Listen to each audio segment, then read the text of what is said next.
Welcome students. Today we are going to study parathyroid hormone.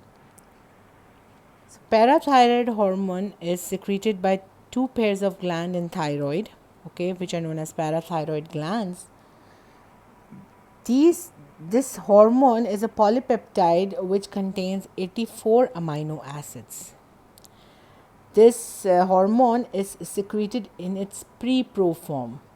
It is secreted as pre-pro PTH, then it is cleaved to pro PTH, and then further cleavage gives PTH, which is active hormone. The amino acids, that is 1 to 34 amino acids, they are biologically active and they are the ones that possess the receptor binding ability. They go to the receptors, binds, and give their biological and biochemical functions. Mechanism of action. The parathyroid hormone uses the cyclic AMP, the G protein mechanism of action. It binds with the receptors on bones and kidneys. It activates the adenylate cyclase. It converts this AMP into cyclic AMP and thus increases the level of intracellular cyclic AMP, and ultimately kinases are produced and the net result is increased level of calcium. Your parathyroid hormone is actually related with the functions of calcium and phosphate, the metabolism of calcium and phosphate. There is phosphorylation of proteins by kidneys. There is activation of enzymes and ultimately full biological function of the hormone.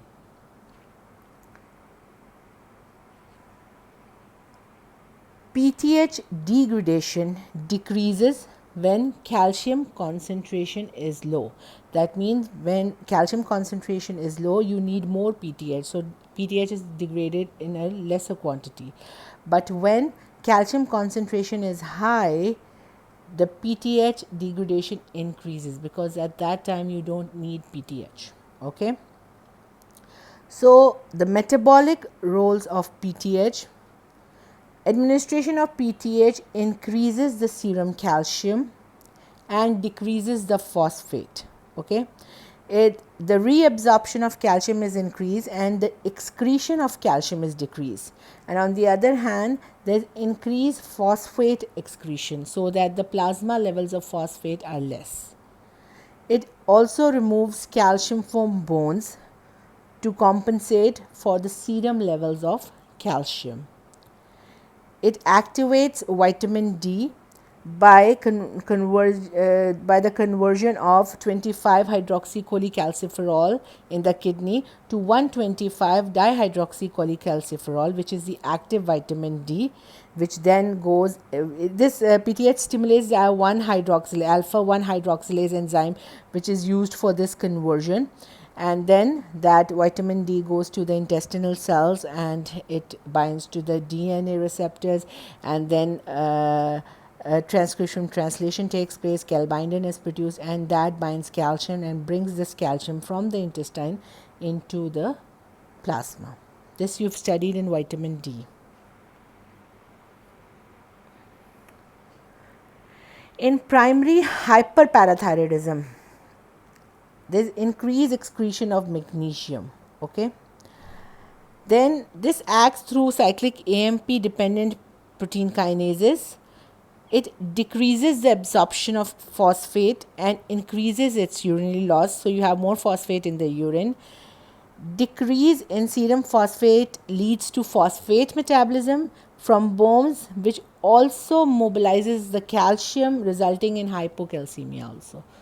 So in hyperparathyroidism, the phosphate metabolism comes into action and it also mobilizes the calcium, ultimately resulting in hypocalcemia. PTH increases the absorption of calcium through mucosal cells by production of vitamin D that I already discussed in the last slide. PTH increases the osteoclastic activity and matures the osteoclast. If there is increased level of PTH, it is known as hyperparathyroidism. If there is decreased level of PTH, that is known as hypoparathyroidism. The parathyroid function tests can be checked by different mechanisms, just like the ones for thyroid. Like you can check the serum calcium, the phosphate, the alkaline phosphatase. You can check the urinary calcium and phosphate. Then there is an EDTA test. There's a TRP test. There's PTH level that you can check, and then there is calcium loading test, so that you can see how much is excreted, how much is kept inside. Symptoms of hyperparathyroidism: there is decalcification of bones. Okay, calcium is taken out of the bones. There is decalcification of bones. Then there are various renal defects like kidney stones and frequent urinary tract infections. In severe cases, there is decreased renal functions and abnormal calcification of pericardium and other soft tissues. Okay.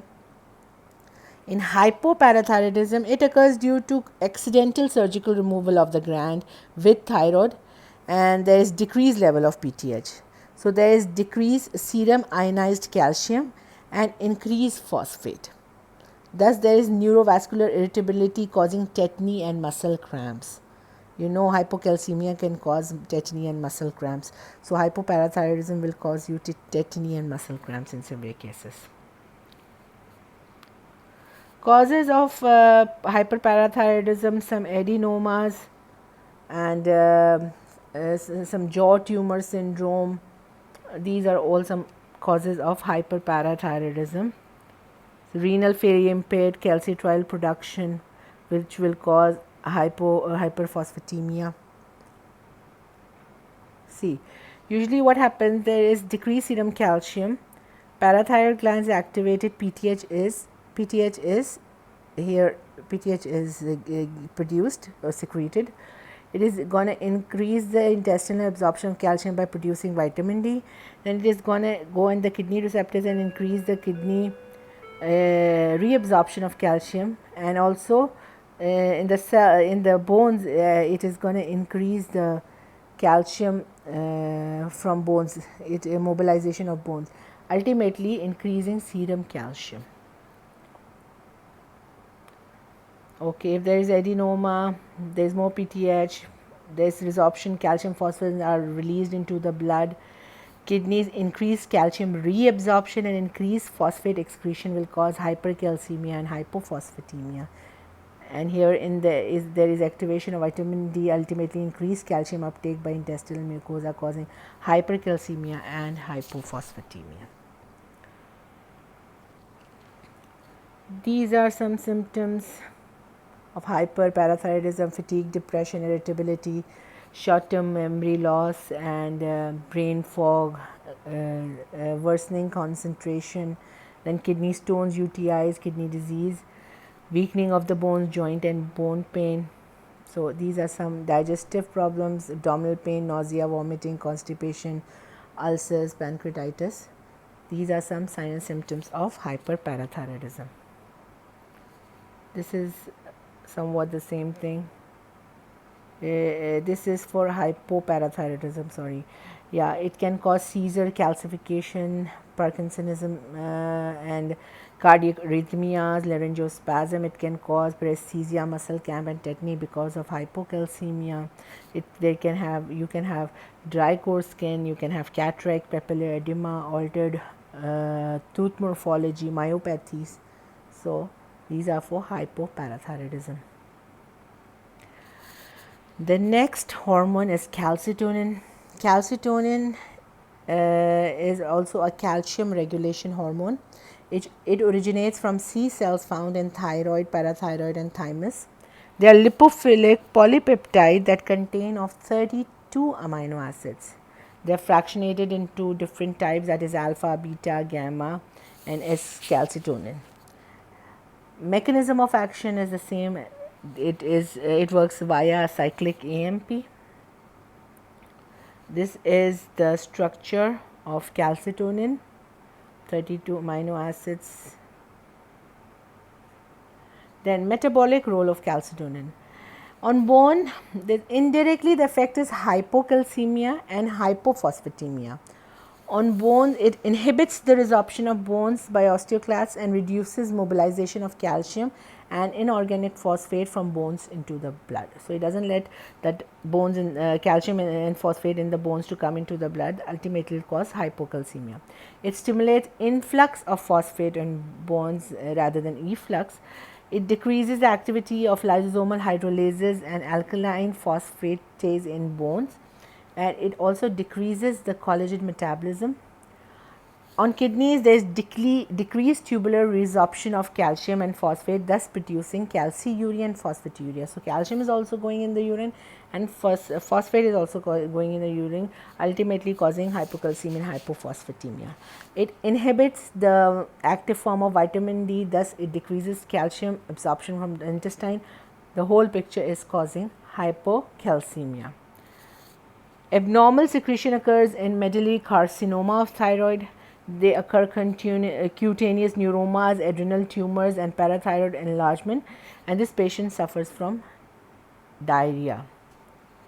So, this is calcitonin, how it is released from thyroid gland, how it lowers the calcium levels in blood, inhibits the calcium absorption by the intestine, inhibits calcium reabsorption in the kidney and increases the excretion in the urine, thus promotes deposition of calcium into the bones and inhibits the osteoclasts and stimulates osteoblasts. So, this is all about today's lecture, and inshallah next time we will be studying another hormone.